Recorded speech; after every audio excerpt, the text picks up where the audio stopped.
Reinvent yourself. Welcome to the Disrupt Everything podcast series with Isra Garcia. The opportunity to live in a permanent state of reinvention and change as change happens. A space for human potential, action, holistic high performance, ultra productivity, experimental lifestyle, unstoppable attitude, disruptive mindset, coaching and self-discipline as a lifestyle, modern stoicism, impact marketing, connected leadership, and whatever comes next. Meditation is the art of cultivating the mind.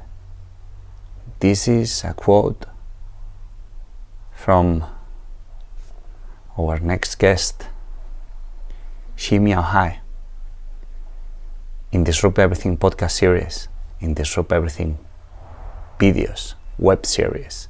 Today, from Shaolin Temple, Europe, last day of the program Monastery on Time.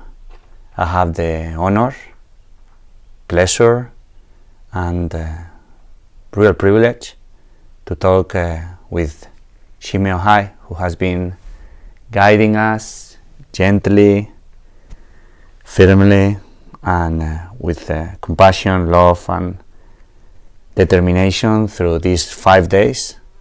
And he also was guiding us in the first bootcamp I did last year. That's my second time here. Who is Shi Miao Hai? He is a novice here in Shaolin Temple, Europe. He's been living here for more than 4 years, and way to go, I think. And he's been educated in Buddhism and Shaolin arts and living, and also in martial arts. Shi Miao Hai, welcome. Thank you for the honor. I guess this is one of the first interviews as a novice, and such a pleasure. For me too. Thank you very much. My first question is, I want to get to know better. So if you were about to put your highlights of your life, your biggest highlights, your biggest milestones in a timeline, what would you say were those milestones, and why do you think it happened, and what they brought you?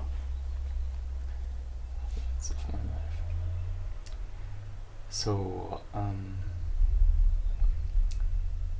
think something that led me here where I am now is that I started in a very early age already to think a lot about life, very much. And so I was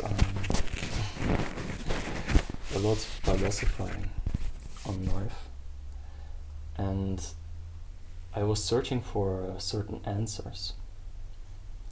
So I was trying to understand the people around me, and I was trying to understand myself.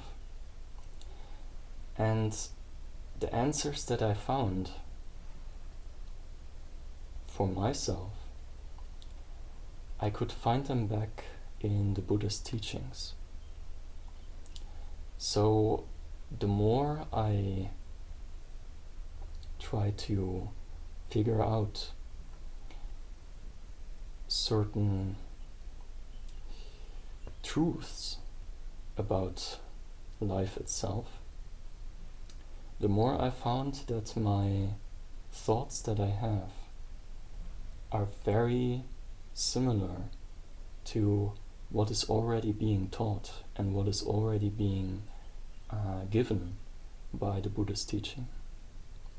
And so I became more and more interested in the Buddhist way of life and what the Buddha actually taught. And the more I became interested, the more I also felt this kind of being drawn to living this life in a way that I put the Buddhist teaching into practice. Because doesn't matter how much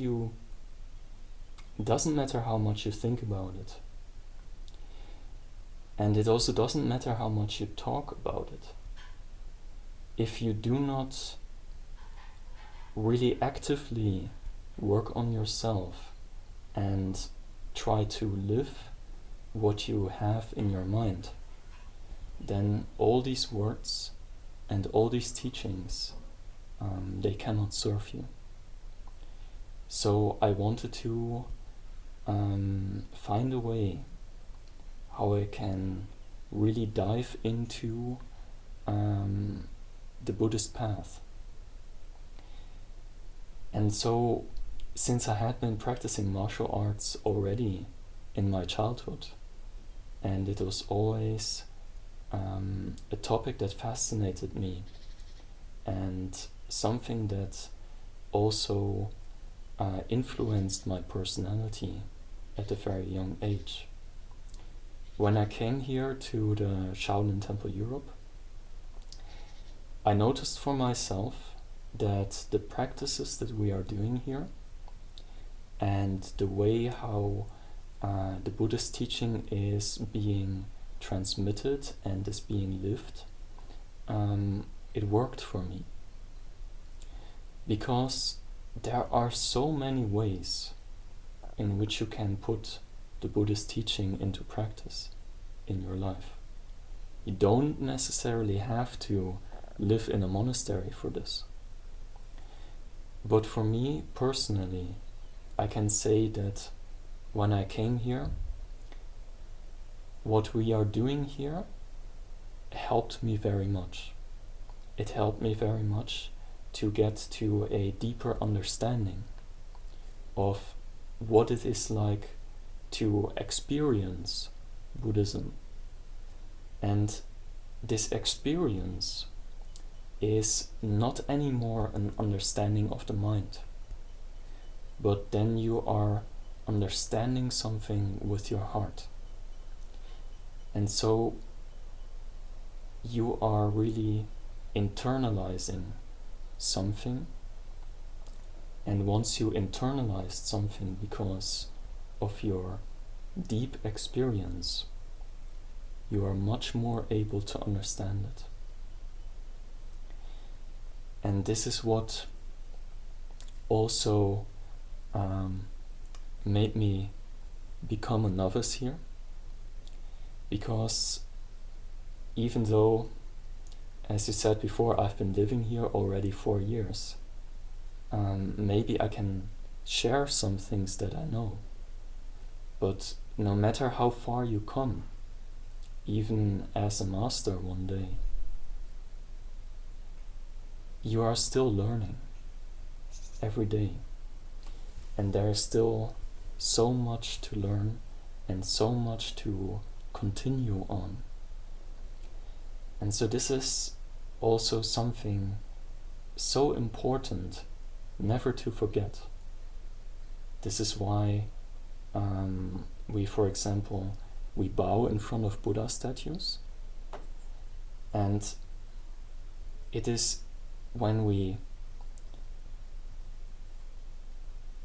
don't necessarily practice any kind of submission in front of a statue, but this statue is reminding us of our potential to become enlightened, the potential which is already within ourselves. And so every time we bow, we realize we are still on the way, and it helps to not build yourself on the knowledge that you have already, but to realize it just continues. Every knowledge can again lead to another perspective. But it is not there just to purely serve the knowledge, but it is there to help you to continue.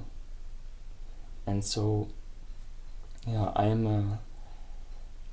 I'm very grateful to have been able to have been given this opportunity, that I could live a life like this.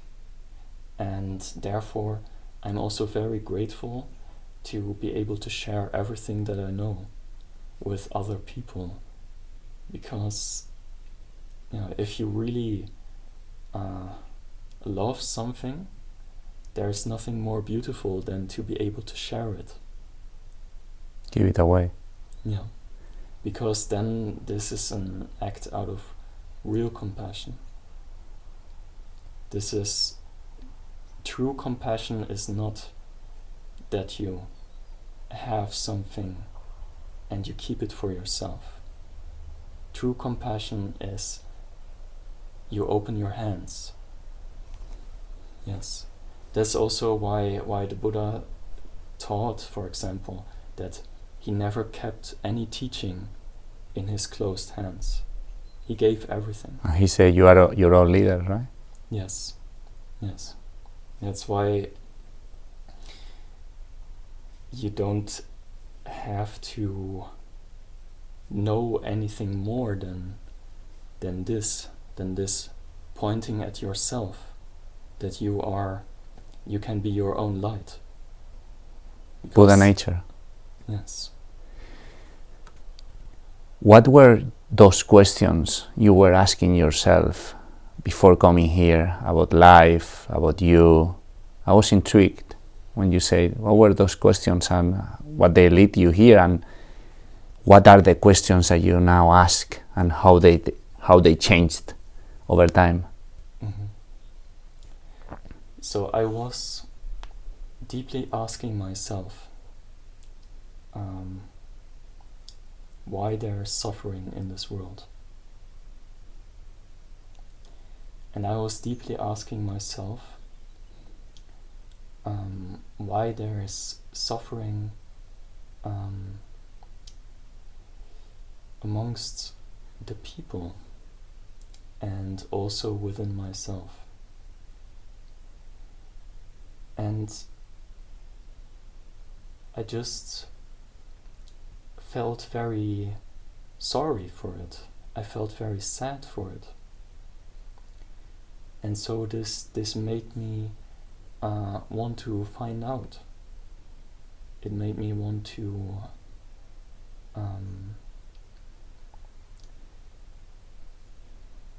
find reasons for it and understand what it is inside of us that makes us create suffering in this world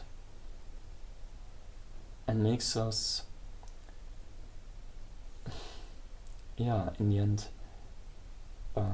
not live a joyful life. And so I felt by myself, being truly happy is the way how it should be. And I had the idea, definitely, that it is possible. And so I asked myself very much, what is the root of these things inside us human beings? And this is something which is also very essential in Buddhism, because the first of the Four Noble Truths that Buddha taught is that life is in the cycle of existence. always eventually connected to suffering. Now, what I understood from Buddhism is that our suffering has 3 causes. Now, all of these causes, we can see them very much also in attachment, for example. If you are attached to how the things are, this will eventually lead to suffering, because you are attached to a certain way how it is right now. You might want to keep it. You might want to even get more of it, or you want to of course be happy from the way how your life is right now. But there is nothing in this world and nothing in this complete universe that stays the way it is. So happiness based on an outside circumstance that we want to keep and that we want to defend will eventually always lead to our unhappiness. And this is something that the Buddha recognized, and it is not something that he taught as Buddhism. It is something that he observed on life as it is.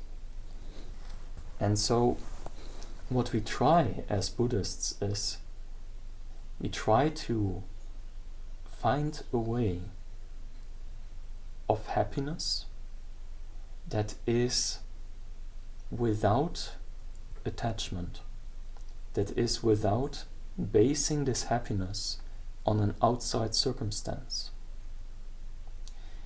And this is what we call true inner happiness.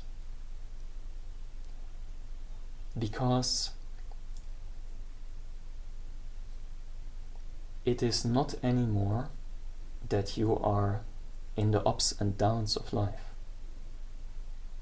Sometimes you might have a lot of friends, but there are some times when you don't have a lot of friends. Sometimes you might have a lot of money, and sometimes you won't. Sometimes maybe sometimes you have a lot of viewers. Maybe sometimes not. And maybe sometimes not. Yeah. So, but if you are able to find happiness within yourself, you don't have to rely. Have you found it? Have you found it here?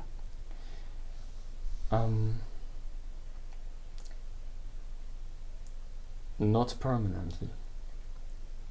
And what have you discovered?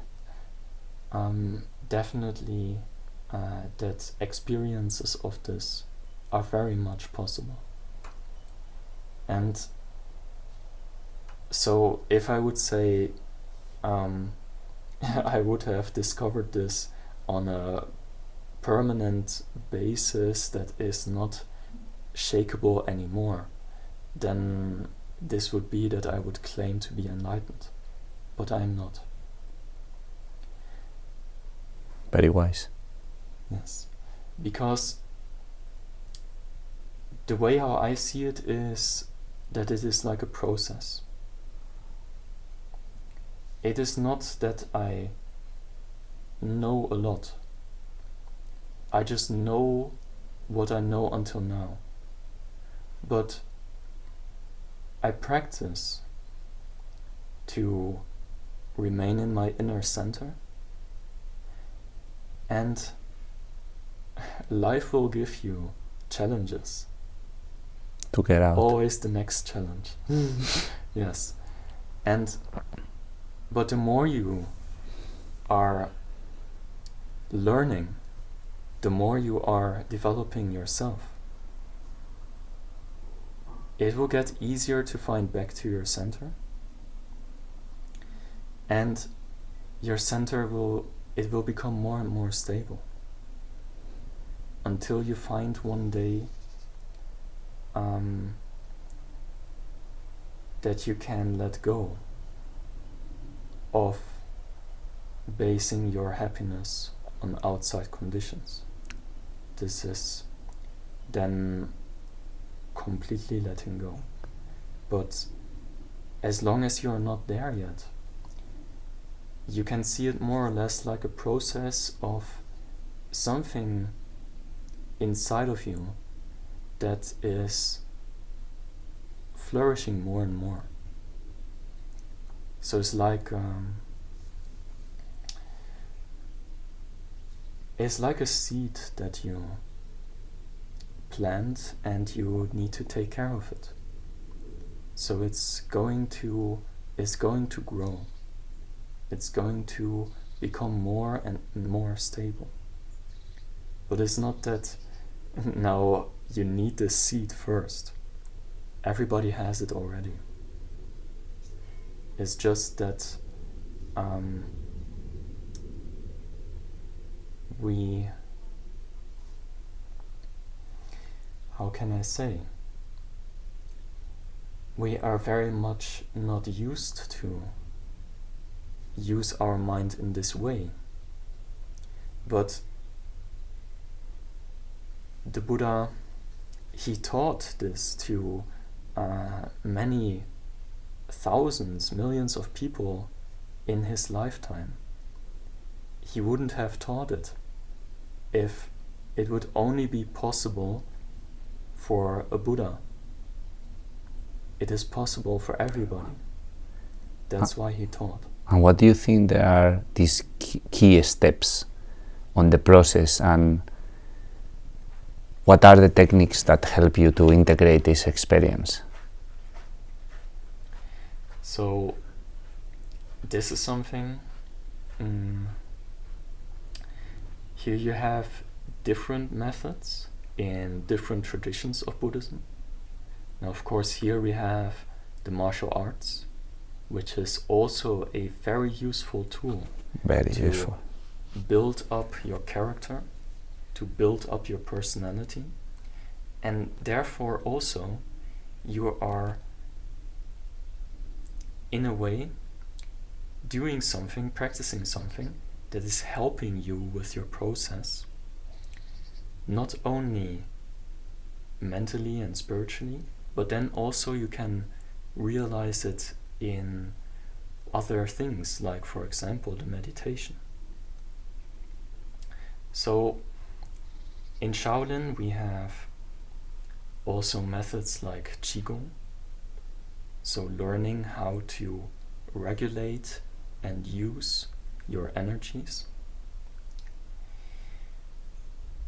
Also learning how to really observe your body and to know what you can do with your body, what kind of potential you have, because you are going very deeply into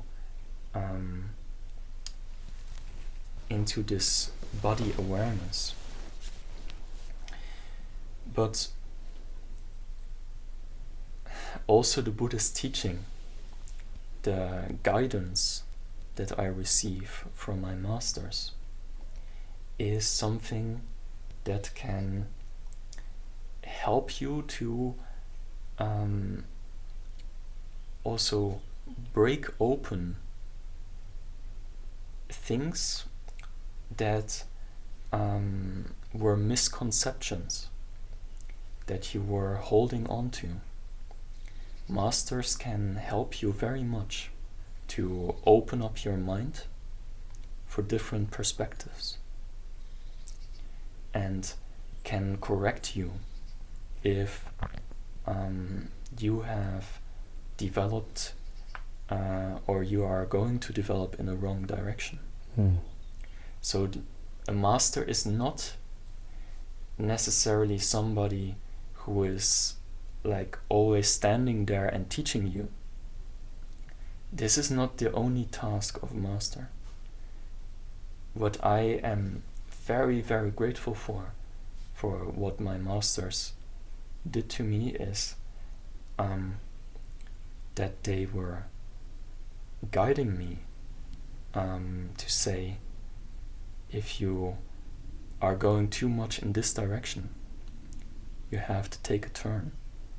And so if you are going too much in that direction, take a turn.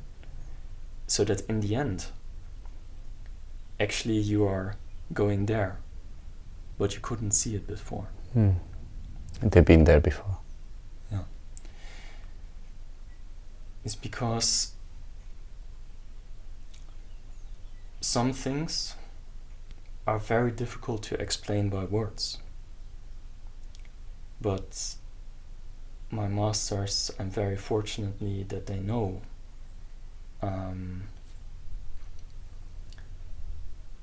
exactly what they are doing when they are educating the people. So it's not about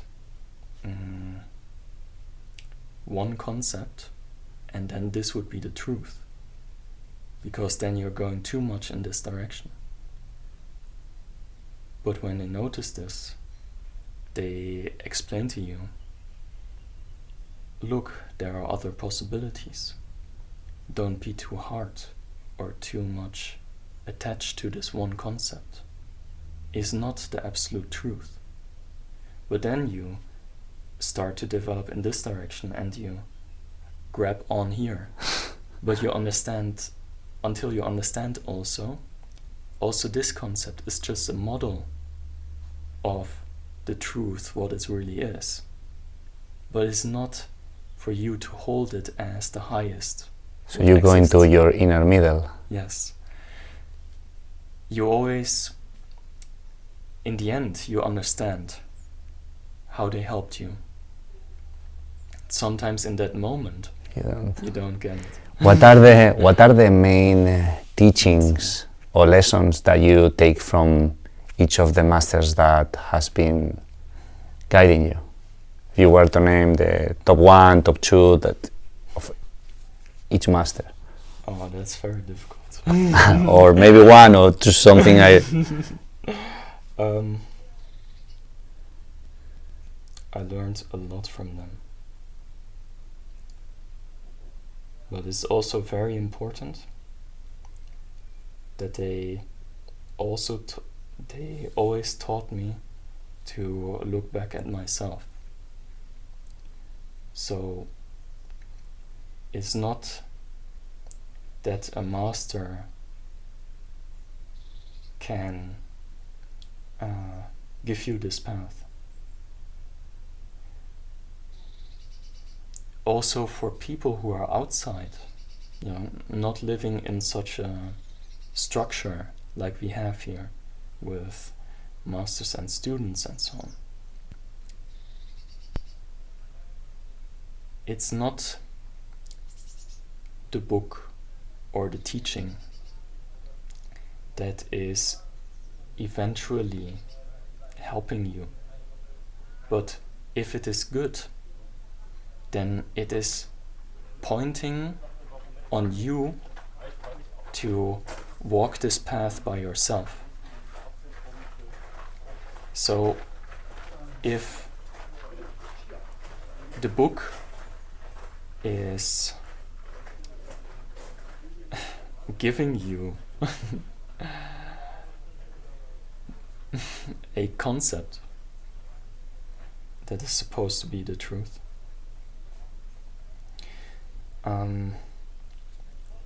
then this might just be true for that person who wrote it in that moment. However, you have to find your own truth. So, and how do you find it? By walking the path by yourself.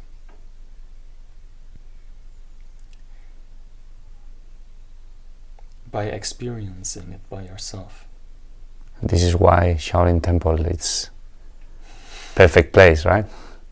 It's a very good place for it, yes. It's a little bit like if you would now also for the people, yeah. We can describe this place, so that's also a very good comparison. But to experience it by yourself is different. Yeah. So we can talk a lot about it. We can talk how it looks here. We can talk what we do here. Now you have, as a viewer, you have an image in your mind. And you think, this is it. This is the truth. And you think you know already. But it's because your mind is keeping you trapped. Actually, you don't know. In fact, you actually don't know anything. You know nothing. But you think you know. Yes. Until you experience. Because that's not what you think you know, but that's the real experience, which is always the here and now. And this is one of the, I would say, one of the highest teachings that my masters gave to me, is to push me back to, yes, actually not to the teaching, but to myself. Because it's not about knowing a lot. I might be able to talk a lot. I can share a lot of knowledge, but it's not about this. It doesn't come down to the amount of knowledge that you have. It comes down to who you are. And knowledge is something very good. Once you use it. Yes. If it is contributing to the situation. If it doesn't contribute to the situation, then what is this knowledge good for? It is just disturbing.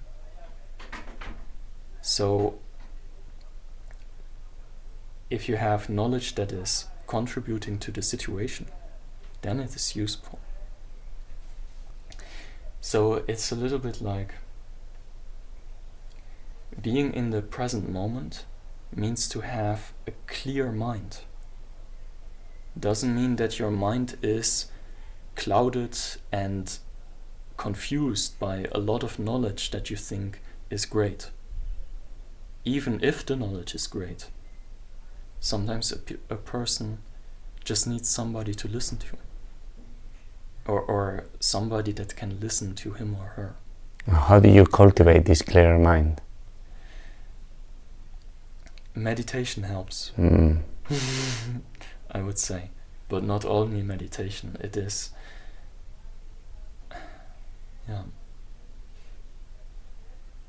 So, the Buddha taught there is the Eightfold Noble Path. So we have 8 parts of this path that eventually leads to enlightenment. And one part of this is, for example, right effort. And right effort means that you have to work on yourself, and you have to put effort into yourself to transform your mind. If you don't take this one part out of 8, then everything else also is not going to work, because they are all interconnected, those 8. You these days taught us how to meditate, and was really in a really gentle, efficient and real clear way. And how will you explain to the viewers and also listeners who doesn't, who are always struggling with meditation, what will be, from your experience and your learnings, the most efficient, simple, or easy, I don't want to use easy way because there is no shortcut, right? But the most simple way to get started without, quitting at 5 minutes. Yes. So I would say, to make it very simple, first of all, don't take it too hard.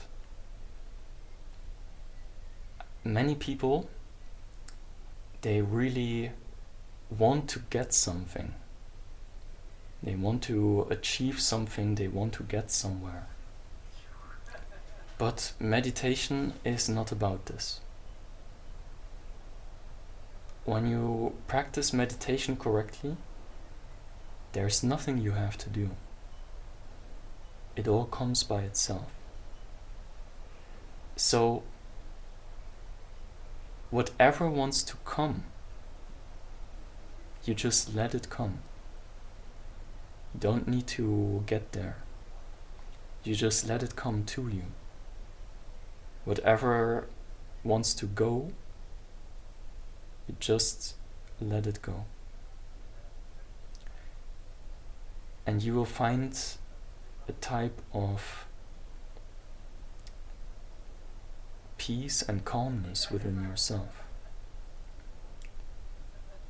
It is not about getting something. It is more about you allow yourself to be. You give yourself time and space as an act of self-love, as an act of self-compassion. Mm. And by giving yourself this time and space, by allowing it, that is why then your mind won't be so busy anymore, and you can clearly focus. Because very often we perceive in the meditation, when we start with it, that our mind is very busy. There's a lot going on inside of us, which we normally, throughout the day, if we don't have a sharp awareness, we do not notice. Mm. Most people do not notice because it goes automatic, and they are within these automatisms of thought processes. Now, the reason why our mind is so busy is because we keep ourselves busy.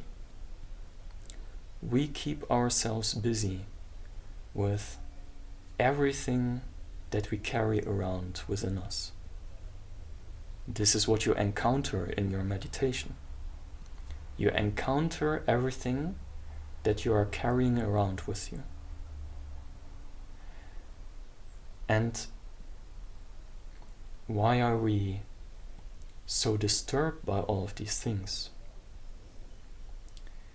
Is because we do not learn how to find our peace with it. Mm. Do not learn to make peace with the things that we have inside of us. The reality itself, right? Yeah. If you meditate, you want to learn to make peace with the things that you encounter within yourself. Then you notice you won't disturb yourself with these things anymore. You won't keep yourself busy with these things anymore. If you are in peace with it, you can just let it be. And you can let yourself be. You can breathe and just let your breath be.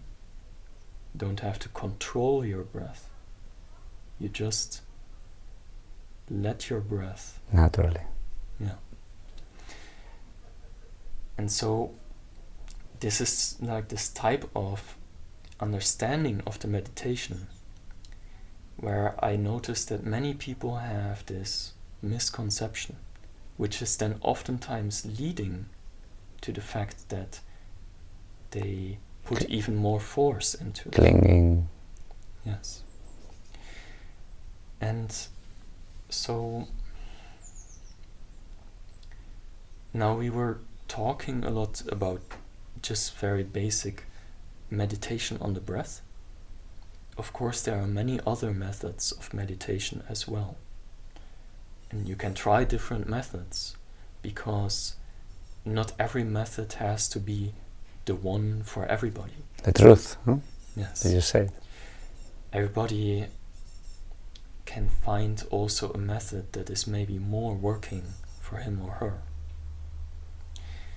This is also something I would recommend to try out. And for how long you recommend to meditate? In the beginning is totally enough if you meditate maybe 10 to 20 minutes. But very important, do it every day. Because you want to transform your mind to work in a different way, to experience this life in a different way. And for this transformation, it gets more and more difficult if you always stop it. It's like cooking rice. We are cooking a lot of rice here in the monastery. If you turn it on one time and you turn it off again, and you turn it on, you turn it off, you turn it on, you turn it off, it's never going to boil. You want it to become good, so you need to turn it on, leave it there.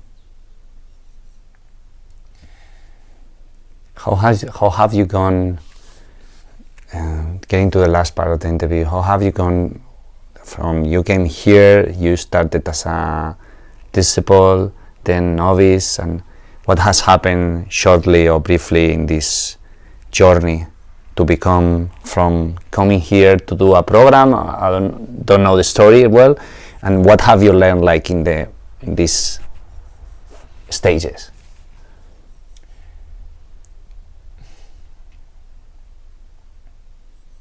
So in fact, in the beginning, I came here as a guest, just like you. Then after this, I did the discipleship for 2 years. And actually from the beginning of the discipleship, I knew for myself that this is what I want to do. And this is a place that I want to help to build up. Because it's not only that I'm all the time only busy with cultivating myself. Of course, I also try to do this as much as I can within the work that I do here for the monastery. But living here in this monastery, it's not only about only meditating and only practicing. It's also about taking care of this place and supporting the people that are living here, like a service to this monastery, and to help this this place to grow and to be able to give a benefit to the people that come here. And so there's also, of course, a lot of like investment of energy into energy, time. Yes, building up this place. And for myself, I notice already, even if it gets hard sometimes, it's still very fulfilling. I can tell, looking at your eyes, your smile, your focus, your determination. It's How old are you? I'm 24 now. Wow. It has very much to do with the fact that if you do something with your full heart, then you can really appreciate and be grateful for what you did. And you can get so much more joy from it, even if you have already invested so much joy into doing it. Because this is, in a way, like we describe the law of karma. The law of karma, very simply put, is the law of cause and effect. Now you have to take care to not confuse it with how karma is described in other religions. Because karma is a originally Sanskrit word, so from an Indian language. But it can be that other religions also use this word, but understand a different concept behind it. Now in Buddhism, when we talk about karma, we talk about the universal law of cause and effect. And if you invest your full heart into something that you do, this is what you get back. If you love what you do will love you back. That's what I always explain to the guests when it's about Kung Fu practice. Now, Going through the valley of pain. yes, exactly. Traditionally, our education is called going through the valley of pain. With a smile. That's what I add to it. The best way to walk through the valley of pain is with a smile.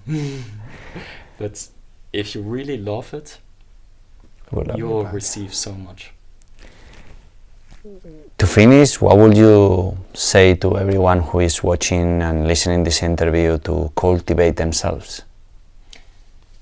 As a final message. As a final message,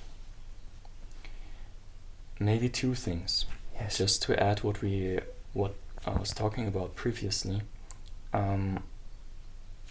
Now, for those people who are like not in a position that they can just simply choose what they want to do, or maybe they say, I don't have enough time to meditate so much or to practice so much and so on.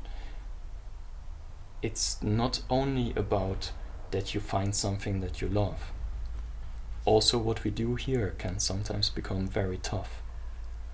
But it's more about that you learn to love what you do. That you learn to open your heart and put your full heart into it. And accept and surrender to it. Yes. And so this is more the practice than to be searching all your life for something that you call your passion. But it's also about you have to make it. You have to really learn to love and to put your heart into the things that you do, even when it's very, very small, even when it seems very unnecessary or very unimportant. Because when you put your heart into it, then it becomes important to you, and it becomes very beautiful to you. You'll be very grateful about it. And as a recommendation, as advice for everybody, I think everything starts with self-awareness. I think everything starts with the fact that you feel yourself and have compassion for yourself. And this is something that I notice many people don't have too much anymore nowadays, because they are very orientated on things that are happening outside of themselves and forget to feel and to be aware of what is happening within them. Now there should be a balance, because you can also not live only taking care of yourself, but you can also not live only taking care of the outer world. It has been said already in other religions to love others the way you love yourself. This does not mean only focus on the outside or only focus on yourself. It means to harmonize both, to find a unity of both of them. And with this self-awareness, then you can feel what is inside of you and you can start to work with it. If you don't feel and you are simply in patterns that you have accumulated in your life because of experiences, then these patterns will continue to repeat and you stay in it. But once you start to feel what is taking away your happiness or what is taking away your inner peace, or once you start to feel, you start to experience what is giving you this inner peace, then you can investigate, then you can work on it. If the self-awareness is very low, there is not a lot which we can work on. So therefore also in the Qigong practice, for example, or in the meditation or in the martial arts, before we can control anything, before we can develop anything or work on anything, first we have to be aware. We have to know what we are doing and be conscious of it. So this is something that I would recommend to everybody. Thank you. Just You're welcome. what are the name of your masters? So my Buddhist master and abbot is Master Shi Zong. He is the abbot of this monastery. And my master, for example, in the movement arts, but also, of course, they advise me in every situation of life, is Master Shi Yi. But we have more masters that I also consider as my masters, like Master Shi Xuan or Master Shi Li and Master Shi Miao Hai. Now all of them have given me great things for my life. And I am very happy also, for example, with interviews like this, and these opportunities to be able to give something back to them and give something back to this monastery and the people. You are a novice, but I can tell, and some of the listeners, that you have what it has to have for a master. But you are a novice. But that's just the title. With 24 years old, what you said, how you explained. So, listeners, judge by ourselves and just say it in the comments about Shi Miao Hai. Is there anything else you want to add?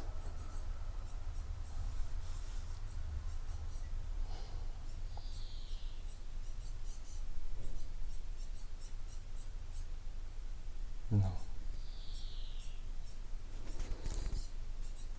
Just being. That is very important. Where people can find you on the internet, or anyone who wants to contact with you, how can? Well, if you want to be in contact with me,